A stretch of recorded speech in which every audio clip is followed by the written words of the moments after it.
Om Tat Sat. My humble prostrations to the all-pervading energy known as Brahman or God, to my worshipful Guruji, Swami Jyotirmayananda Maharaj, to all the sages and saints of this world, and to each of you divine soul watching today's satsang. Today we are covering Sutra number 54 from the Sadhana Pad of the Raja Yoga Sutras of Patanjali Maharaj. Commentary by my worshipful Guruji, Swami Jyotirmayananda Maharaj, and narrated by myself, Swami Nikhilananda. So Sutra number 54, let's get into it. It says, Svavishaya asamprayoge chitta swarupa anukara ivendriyanam pratyaharaha. So let's repeat the sutra.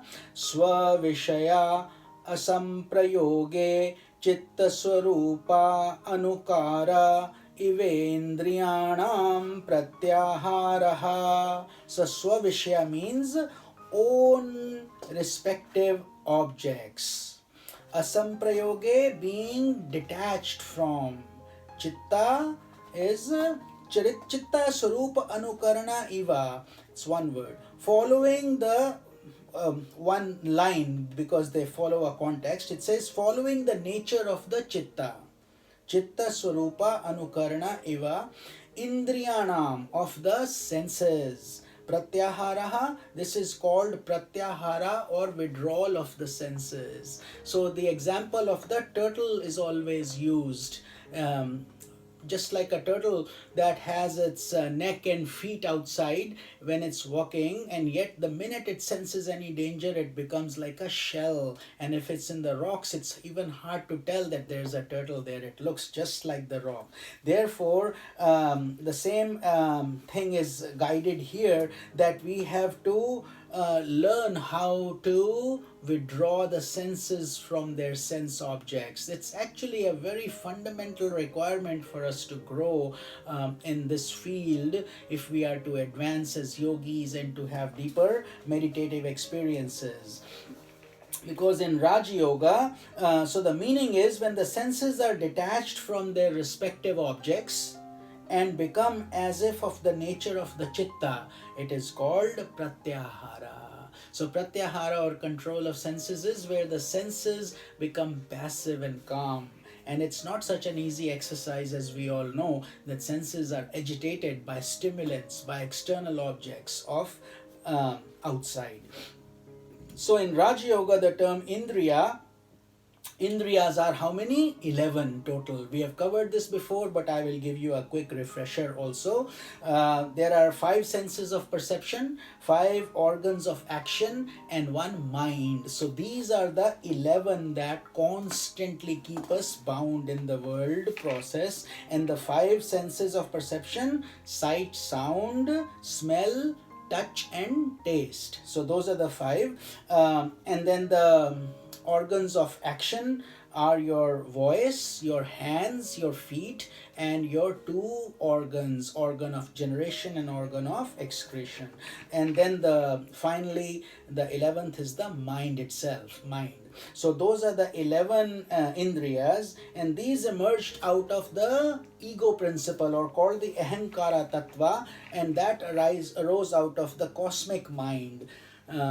And so as the pranas are gradually controlled by a yogi, by inhaling and exhaling properly, he becomes aware, and then finally where the prana increases, he doesn't even need to inhale and exhale anymore. He has attained that pranic energy. He becomes aware of his increasing mastery over these 11 indriyas. This is the key, that the sense objects that agitate us so much, as we go deeper and deeper into our meditative practices, they become passive. They start enjoying, they go inwards, they start enjoying the chitta, the soul itself. So much so that even when placed in the midst of objects that are tempting to the senses, he is unable, he does not get distracted from those. He is able to keep himself poised and withdrawn by his willpower.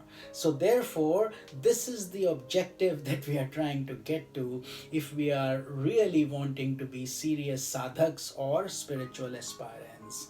So the indriyas, they follow the movements of the chitta, because the indriyas, senses, by indriyas are senses, they by themselves cannot do anything unless the mind gives the sanction and the mind wants it. Therefore controlling the mind becomes so important. So just as bees follow the movement of the queen bee, so wherever the queen bee goes, the other bees will follow. So too the chitta or intellect, wherever we direct it to, the indriyas will obey that, they will follow that. And when it is withdrawn from those, when the chitta itself is withdrawn from those objects, the indriyas become withdrawn into the chitta for the time being. So the indriyas also go internalized, and therefore we are not agitated by these outside pleasures and sense objects. When the chitta becomes externalized, the indriyas become outgoing again. So just remember, when we are in rajas, our chitta itself is in rajas, our mind itself is in the outside worldly activities and so on. So therefore we say for meditation we need a pure sanctified corner, no thoughts of the world, keep it clean and pure, and put some incense light so you can get that energy. For a yogi who has attained pratyahara, even a busy city becomes like a quiet cave. So you don't need, even if you live in New York or Manhattan, doesn't matter. You can be anywhere among thousands of people. And yet, if you have learned how to control your chitta, you are as if meditating in a cave. Think about the profundity of that statement. You don't have to leave anything. All words then become sound vibrations. All sense perceptions become mental fluctuations. And a yogi experiences his mastery over them. I hope some of you are seriously pursuing this path, because this is a holy path full of bliss. Full of bliss. In this world we do so much work, and yet we are always so stressed out. We are always so frustrated to earn a little bit of money, how much external efforts we have to do. Whereas all this wisdom and power and peace and potential of attaining God is within you. It doesn't matter whether you have money or not, whether you're rich or poor, whether you are in any kind of environment. You can create your own happiness coming out from within you, but only you can work for it. You have to put in this self effort.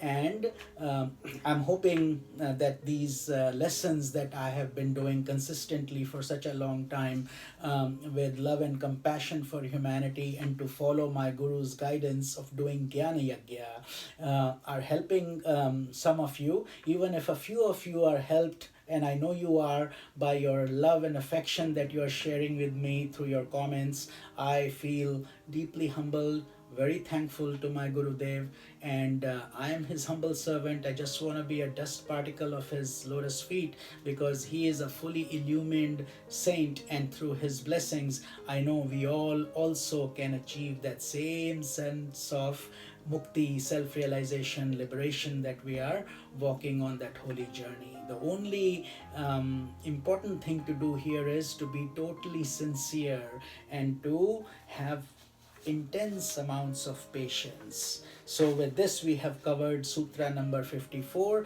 and tomorrow we will be covering the last and final Sutra of Samadhi Pad, and we will be covering that tomorrow. Om Tat Sat.